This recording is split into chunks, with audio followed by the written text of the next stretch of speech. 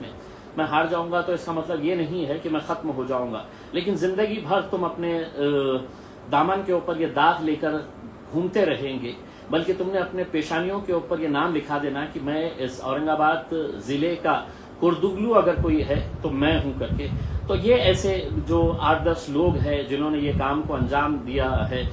جو الگ الگ طرح سے الگ الگ جگہ سے پیسہ لے کر آئے ہیں. شاید آپ کو یقین نہیں ہوگا, افسر خان نام کا جیسا ایک کرمنل شخص جس کی زندگی ہے تو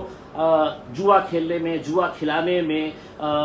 تھیٹر کے سامنے بلیک کرنے میں چلی گئی ہے, یہ اچھی طرح سے جانتا ہے. اور جس نے اسے ٹکٹ دیا ہے وہ بھی اچھی طرح سے جانتا ہے کہ یہ کبھی جیتنے والا نہیں ہے, لیکن مجھے ہرانے کے لیے اسے میدان میں اتارا گیا تھا. اور یہ شخص نے, میں آپ کو پوری ذمہ داری کے ساتھ کہتا ہوں, اس نے بھاجپ سے بھی پیسے اٹھایا, اس نے چندرکانت کھیرے کے پاس سے بھی پیسے اٹھایا, اور خود اپنی پارٹی کے پاس سے بھی اسے کتنا ملا ہے نہیں ملا ہے پتہ نہیں ہے. لیکن اس کا مقصد یہی تھا اور اسے لایا اسی لیے گیا تھا کہ مجھے کس طریقے سے ہرایا جائے. تو سب سے پہلا کردگلو اگر کوئی ہے, سب سے پہلا میر جعفر, میر صادق کا ٹائٹل کسی کو ملنا چاہیے تو وہ ہمارے افسر خان, جو بڑا قوم و ملت کی بات کرتے ہیں. لیکن ایسے ہی لوگ آج سے کئی سال پہلے ٹیپو سلطان کے دور میں بھی تھے, اور ہماری قیادت کو ختم کرنے میں یہ ایسے لوگوں کا بہت بڑا ہاتھ ہے. اسی کے ساتھ ساتھ دلی گیٹ کے پاس رہنے والا الیاس پہلوان, ہر مہینے 2 مہینے کے اندر اپنے گھر میں ہے تو ایک مولانا کو بلاتے ہیں, اجتماع کرتے ہیں, کھانا وانا کھلاتے ہیں, لیکن اس کا ایمان کے اوپر کتنا یقین ہے یہ دیکھیے گا کہ یہ ایک اردو اخبار میں 13 تاریخ کے دن جب الیکشن آنے والا تھا, الیکشن کا دن تھا, اس وقت انہوں نے یہ اپنی تصویر کے ساتھ انہوں نے ایک ایڈورٹائزمنٹ چھاپا تھا. یہ اردو اخبار کے اندر یہ ایڈورٹائزمنٹ آیا تھا اور اس کے اندر یہ جناب کی خود کی تصویر ہے. یہ وہی جناب ہے جنہوں نے 2014 کے اندر ایک وشیش اخبار نکالا تھا,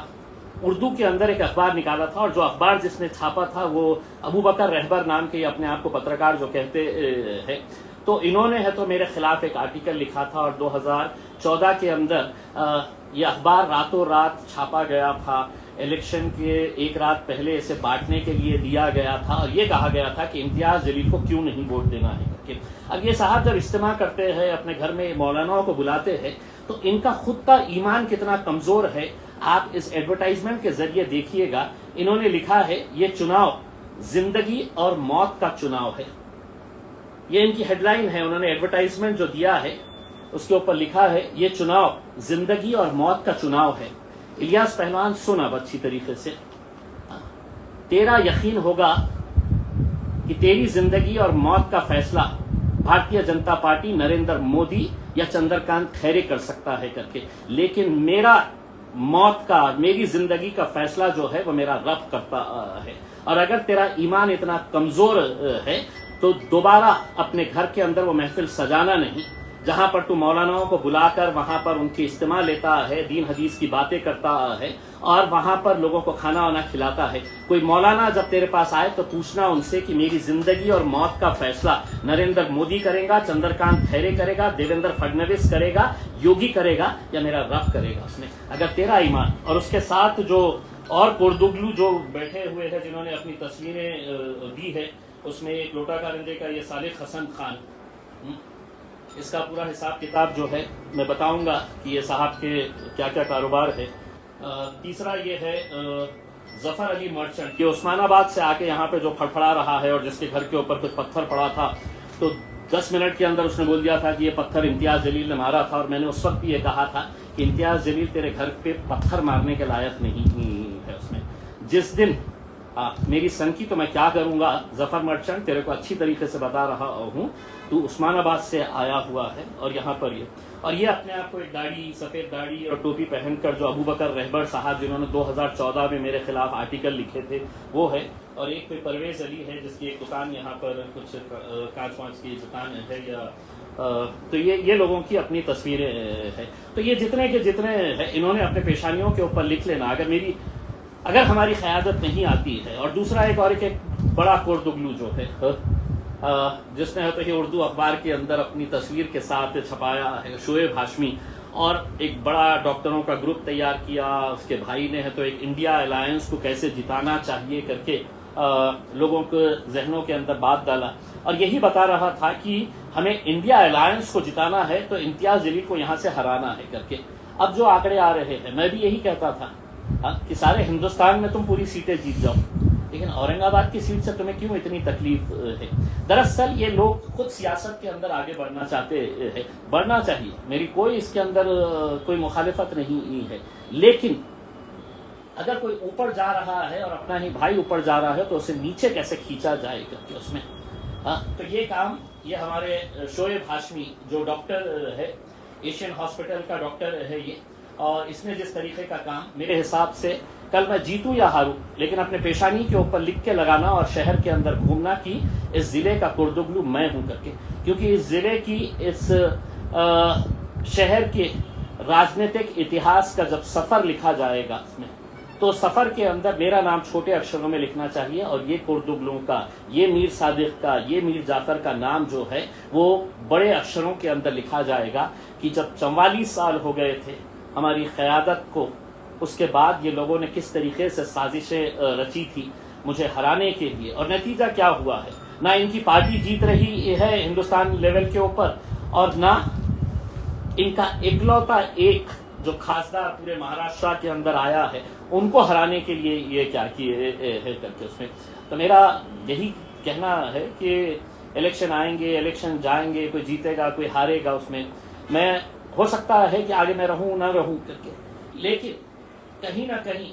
آپ یہ سوچئے گا کہ اتنے سال لگ گئے ہمیں اپنے اتحاد کے بل کے اوپر اپنی قیادت کھڑے کرنے کا، اور آج اسی اتحاد کو توڑنے کے لیے کسی نے پیسے لے کر پیسوں کی لالچ کے اندر یہ ایک ایسا کھیل کھیلا ہے کر کے، کسی نے زندگی اور موت کا سوال بنا دیا یہ الیکشن کا اس میں۔ آپ سوچئے گا کہ ان کا ایمان کتنا کمزور ہے کہ یہ کہتے ہیں کہ الیکشن زندگی، ارے ہم جب تک ہے زندہ ہے ہم لڑتے رہیں گے اس میں، اور یہ لڑنے کا ہمیں اختیار جو ہے یہی الیکشن کی وجہ سے ملا تھا، اور ہم جا کر وہاں پر تیز آواز کے اندر لڑتے تھے پارلیمنٹ کے اندر، اور انشاءاللہ اللہ نے موقع دیا تو آگے بھی لڑتے رہیں گے۔ بس جاتے جاتے اتنا کہنا چاہوں گا، عرش والے میری ہمت سنبھالنا، کیونکہ دنیا والوں کی بڑی حسرتیں ہیں مجھے گرانے کی۔ میں تمام نوجوانوں سے ایک بار پھر اپیل کروں گا کہ اپنی امید کو زندہ رکھیے، اپنے یقین کے اوپر اور زندہ آپ مضبوط رہیے گا، عبادت کریے گا، آپ دعا کریے گا، اس میں دعاؤں میں بہت طاقت ہوتی ہے، اور انشاءاللہ جو بھی نتیجہ آئے گا اس کے اندر ہم اسے سر آنکھوں پر قبول کریں گے، اور